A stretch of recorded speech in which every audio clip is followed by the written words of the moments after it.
काही दिवसांपूर्वी आदिवासी समाजाचे जिल्ह्याचे नेते असणारे दयानंद पवार यांनी राष्ट्रवादीला रामराम ठोकत शिवसेना शिंदे गटात प्रवेश केला। याला अनुसरून रायगड जिल्ह्यातील रोहा तालुक्यातील खासदार सुनील तटकरे यांचे निवासस्थान असलेल्या गीताबाग येथे रायगड जिल्ह्यातील आदिवासी समाज बांधवांचा भव्य मेळावा संपन्न झाला। या मेळाव्यात असंख्य आदिवासी बांधव सामील झाले। या मेळाव्याच्या निमित्ताने आदिवासी समाजाने खासदार सुनील तटकरे यांना शाश्वती देत संपूर्ण आदिवासी समाज हा आपल्या मागे उभा आहे। संपूर्ण आदिवासी समाज राष्ट्रवादी काँग्रेस पक्षाच्या पाठीशी खंबीरपणे उभा आहे। एक माणूस गेला म्हणून आम्ही कुठेही जाणार नाही, आम्ही आपल्या सोबत आहोत असा ठाम विश्वास दिला। मला खात्री आहे की साहेबांमुळेच आदिवासी वाड्यावरती विकास होईल। यासाठी आम्ही सर्व चिंचवली ग्रामपंचायत मध्ये ग्रामस्थ इथे उपस्थित राहून पक्षप्रवेश करत आहोत। आणि मला इथे आणण्यासाठी ज्यांनी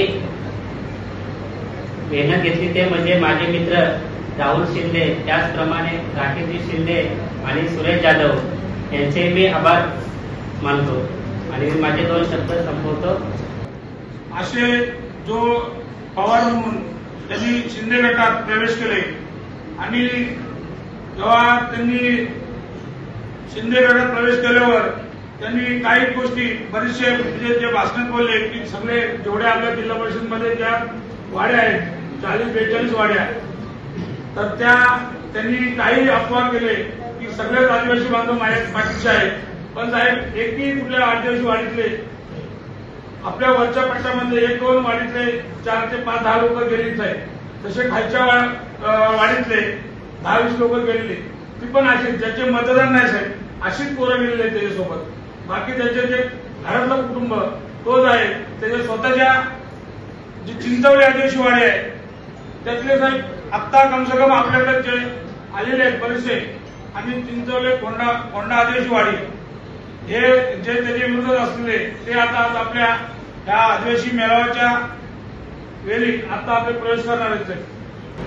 आणि मला नेहमी वाटायचं की मला साहेबांना सांगायचं आहे, नेहमी मी आमच्या लोकांना सांगत असते की आमच्या तिकडे म्हणजे आपले सरपंच साहेब आहेत, अजून दुसरे काही पुढारी आहेत, म्हणजे पुढारी म्हणजे असे मोठे कार्यकर्ते आहेत, त्यांना मी सांगते मला साहेबांजवळ घेऊन चला, काही मला माझे वाडीच्या लोकांचे प्रश्न मांडायचे आहेत। पहिला प्रश्न आहे, शाळेत तुम्हाला एक विनंती करते मी की जे लोक आहेत म्हणजे मुलं शिकलेली आहेत, डिग्री हातात घेऊन अजून त्यांना नोकऱ्या नाही, तर ते नोकरी म्हणजे त्यांना नोकरी मिळावी म्हणून मी तुम्हाला विनंती करते की तुम्ही वरती प्रश्न मांडा आणि आमच्या लोकांच्या मुलांसाठी नोकरीची व्यवस्था करून द्या। दुसरे प्रश्न आहेत काही वाड्यांमध्ये म्हणजे बरीच गावं चमकायला लागली आहेत, पण रायगड जिल्ह्यामधले ज्या आदिवासी वाड्या आहेत त्या चमकायला पाहिजेत असं आम्हाला पण वाटते। आंबेवाडी असेल, खांब असेल आणि सुतारवाडी विभागातील जवळपास 40 आदिवासी वाड्यातील आपल्या सर्व समाज बांधवांना तुम्ही गेल्या 48 तासामध्ये म्हणजे दर तासाला एक आदिवासी वाडी तुम्ही त्या ठिकाणी कव्हर केली आणि तिथपर्यंत जाऊन त्या सगळ्यांना एकत्र केलं आणि असं साहेबांच्या भेटीकरता आणलं। खरं तर तुमचं मनापासून मला आभार व्यक्त करायचे, कारण ही जनता इतक्या कमी कालावधीमध्ये तशी एकत्र येऊ शकत नाही, पण तुमचा असलेला सातत्यपूर्णाने यांच्याशी असलेला संपर्क आणि त्याचबरोबर मान्य तटकरे साहेबांवरती असलेला विश्वास आणि त्यांच्यावर असलेलं प्रेम याच्यामुळेच 48 तासापेक्षा कमी कालावधीमध्ये ही सर्व मंडळी या ठिकाणी येऊ शकतील याचं समाधान मला या ठिकाणी आहे। खरं तर काही मंडळी मगाशी सूर्या तू म्हटलास, माझा सहकारी संजय म्हटला, काही जण इथनं गेली। खरं तर साहेब तुम्हीच त्यांना मोठं केलं, पंचायत समितीवर आपण निवडून आणलं, 2017 साली जिल्हा परिषदवर आपण निवडून त्या ठिकाणी दिलं। राकेश त्याच वेळेला खरं तर काही लोकांची अपेक्षा होती साहेब सूर्यासारख्या एका तरुण सहकार्याला जिल्हा परिषदवर द्यावे। आता बऱ्याच जण मान हलवतात, म्हणजे तुमचं सुद्धा त्यावेळेस तीच इच्छा होती, पण ठीक आहे त्यावेळेस काही शक्य होऊ शकलं नाही, कारण त्यावेळेस दया पवार सुद्धा त्यांच्या परीने काम निश्चितच करत होते। मी त्यांच्याविषयी फारसं काही बोलणार नाही, पण आज साहेबांवर असेल किंवा आपल्या सगळ्यांवर ठपका ठेवून ते दुर्दैवीरित्या पक्ष सोडून जातात। ते का जात आहेत, कशामुळे गेलेत याचा उलगडा जर मी मित्रांनो करायचं झाला तर तुम्ही कोण त्याची पायरी सुद्धा चढणार. रोहा MIDCच्या माध्यमातून प्रदूषण होतं, तसं कुठलाही प्रदूषण न होणारा कारखाना आपण आपल्या परिसरामध्ये आणण्याचा प्रयत्न साहेबांचा निश्चितच पुढच्या कालखंडामध्ये. म्हणूनच साहेब आता 18व्या लोकसभेमध्ये ज्यावेळेस निवडून गेले त्यावेळेस पहिली मागणी साहेबांनी जी पंतप्रधान मोदी साहेबांकडे केली ती म्हणजे आपल्या ह्या परिसराकरता निधी करता. आणि साहेबांच्या मागणीनुसार जवळपास 38,000 कोटी रुपयाचा निधी हा आपल्या ह्या दिल्ली मुंबई इंटरनॅशनल कॉरिडॉरकरता मंजूर करून दिला.